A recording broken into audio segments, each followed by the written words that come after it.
Okay, in this section 6-6, once again, we start off with a review of all the law of exponents that we've looked at. And we'll do a few problems where we practice those again. And then to finish off this section, we will look at a couple of different word problems that incorporate the use of all of these different exponents rules that we have looked at. Okay, so just to review again, when you do the product rule, all right, meaning when you're multiplying, you will add the exponents together. When you're dividing, you will subtract the exponents. When you have a power raised to a power, you multiply the exponents. And when you have a negative exponent, you move it to the opposite side of the fraction and change it to positive. And then, of course, we have anything raised to the 0 power is 1. All right, so just a couple of problems to practice that again. Okay, the first one, we have two quantities multiplied together.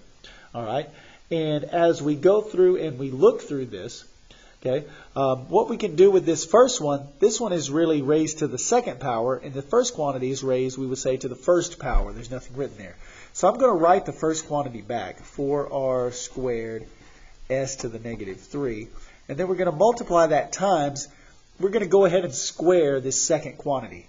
So that's 3 squared, which would be 9.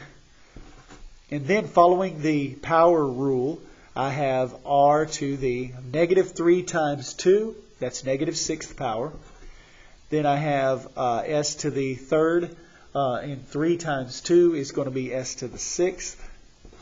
All right, so that's what I get when I square this quantity out. So now I need to multiply these two quantities together. Well, multiply the regular numbers. 4 times 9, that's going to leave me with 36. So I'll have 36 here. All right. I have r squared times r to the negative 6. Remember, I need to add these together, right? And so 2 minus 6, since that quantity is negative, 2 minus 6 is going to end up giving me negative 4, right? And so since that quantity is negative 4, I'm going to go ahead and move that to the bottom of the fraction and change it to a positive 4. So I have r to the positive 4th power. So I know I'm going to have a fraction here. All right, now let's take a look at the s. Negative 3 times x to the 6th. Well, I need to combine those together. Negative 3 plus 6 is 3. So that ends up with x to the 3rd power being on the numerator of my fraction. There's my answer. 36s to the 3rd over s to the 4th power. So again, we're incorporating our power rule here, right?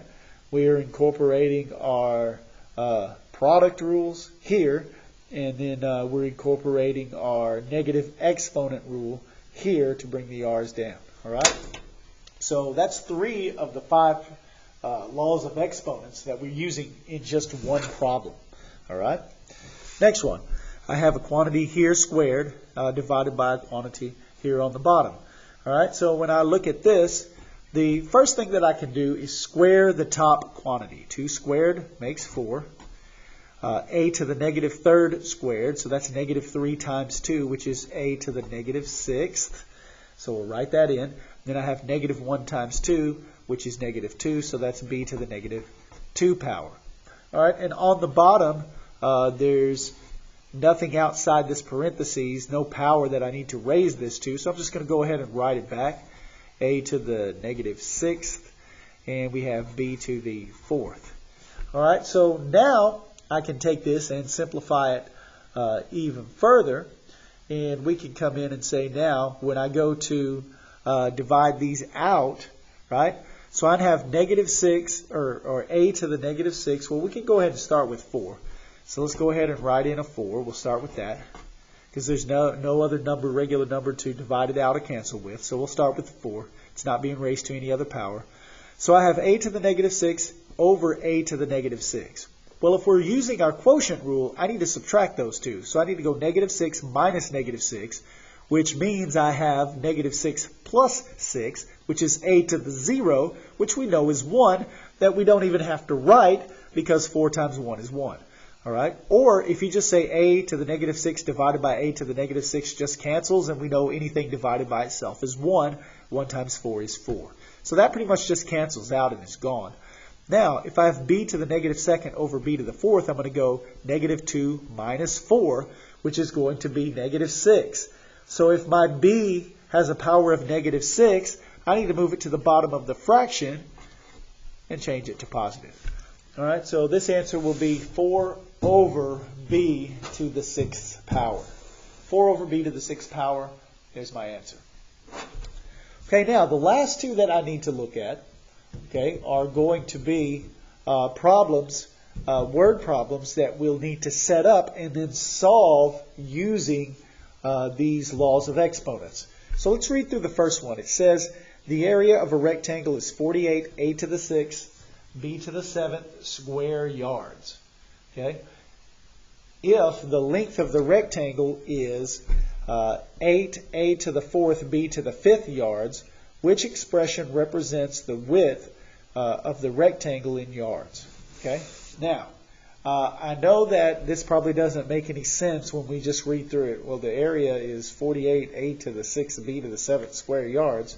The length of the rectangle is 8 a to the 4th, b to the 5th yards. What does that even mean? Okay? Well, we don't know what the actual quantity is. We're used to seeing length expressed as like, 5 centimeters or 10 feet or something like that. Okay? Just all you need to know is that this represents a length measure. All right? This represents some measurement of length. And this represents some measurement of area. Now, if we're going to answer the question, which expression represents the length of the rectangle, then what we need to make sure that we understand is how do you calculate area in the first place? Well, there's a formula for it that probably many of you know. The way you get area of a rectangle is area equals length times width. That's the formula for area of a rectangle, length times width. Now, what are they asking me for here? They're asking me for the width. So what I need to do is I need to rearrange this equation and solve it for W by dividing both sides by L. Okay, so if I divide both sides by L, then the L will cancel here. That'll leave me with W equals, and I divide L here. This will be A divided by L. So if I take the area and divide it by the length, that'll give me the width, which is what the problem is asking me for. All right? So again, if I take the area, if area equals length times width, then the width would be the area divided by the length. All right? Now, here's the question. Do they give me the area? Yes, it's 48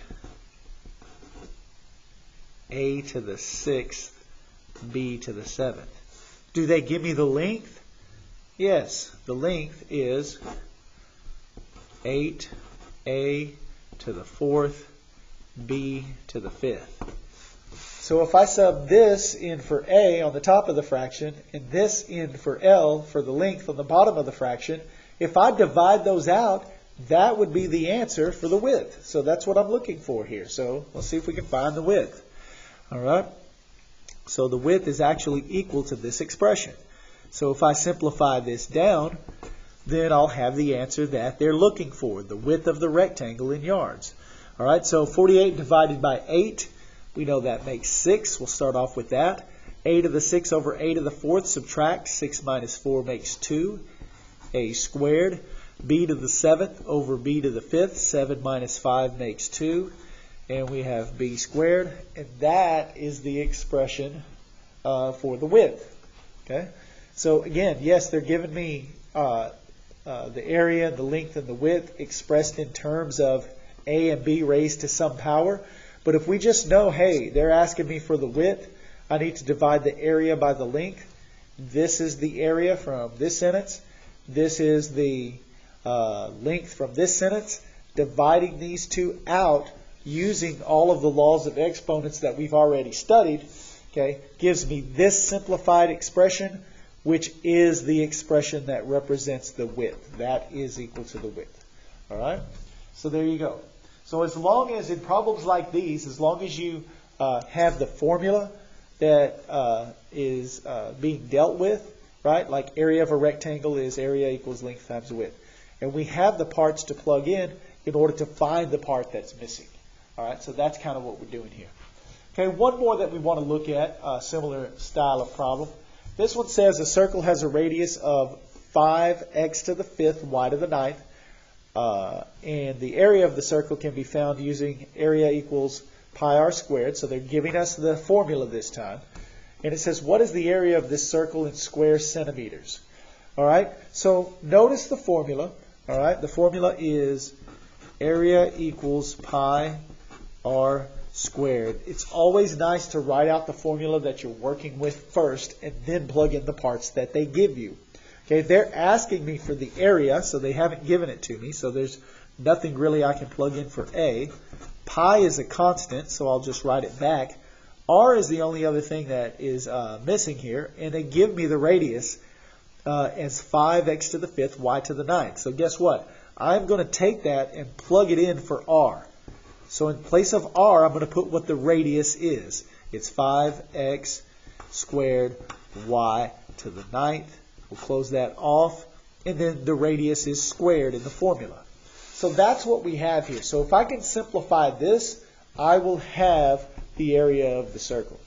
Okay, so we've got area is equal to pi, we'll go ahead and write that back, times, now 5 squared is going to be 25, so we'll write that in. Okay, so x squared raised to the 2nd power. Remember, power to a power, multiply. 2 times 2 is 4. That's x to the 4th power. And 9 times 2 gives me y to the 18th power. And just one more, let's see here. Hold on a second. I have miscopied down something here. This, we need to make a quick correction here. This is not x squared.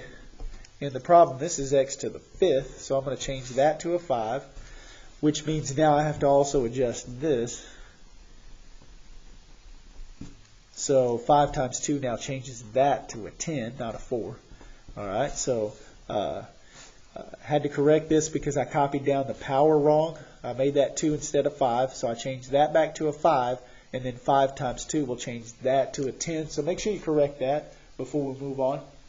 And then from here now, there's really only one other step in order to finish that, and that is to just make it look a little more in a proper format, which means we'll put the 25 pi first and then put the letters behind it. All right. So when you do pi times 25, that is more fully simplified as 25 pi. Pi times 25 equals 25 pi. When you have numbers in terms of pi, it's customary to write the regular number first, followed by the pi. All right, so not a big deal, but just cleaning it up a little bit. And then so our final answer for the area of this circle that has this radius is going to be 25 pi x to the 10th power y to the 18th power, and we're done.